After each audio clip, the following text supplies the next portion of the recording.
সবচাইতে বেশি জান্নাতে প্রবেশ করাবে যে আমল, বিষ্ণু বললেন, এক হচ্ছে আল্লাহর ভয়, আরেক হচ্ছে সর্বোত্তম আচরণ। প্রিয় ভাইরা, ইসলামের মেজাজটাকে চিনে নেন, ইসলামের এসেন্সটাকে বুঝে নেন। আমরা ভালো আচরণকে গুরুত্ব দিতে চাই না।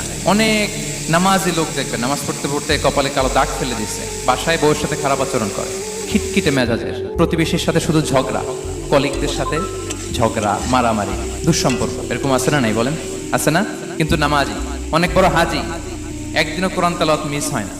তো এত আবাদত করেও সে ইসলামের আসল এসেন্সটাকে ধরতে পারেনি। বিষ্ণু বললেন, সবচেয়ে বেশি জান্নাতে প্রবেশ করাবে যে দুটি আমল, একটি হচ্ছে তাকওয়াল্লাহ, আল্লাহর ভয়, আরেকটি হচ্ছে উত্তম আচরণ, সর্বোত্তম আচরণ। তো আমরা যেন উত্তম আচরণের অধিকারী হই। আমার স্ত্রীর সাথে যেন ভালো আচরণ করি, প্রতিবেশীর সাথে যেন ভালো আচরণ করি, ছেলে মেয়েদের সাথে যেন আমাদের অ্যাটিটিউডটা ভালো থাকে, আচরণটা ভালো থাকে, কলিগের সাথে যেন ভালো থাকে। বিশ্বনবীর আচরণ যেমন ছিল তেমন আচরণ যেন আমরা গড়ে তুলতে পারি। আওয়াজ করে পড়ুন আমিন। সুনানে আবু দাউদের এক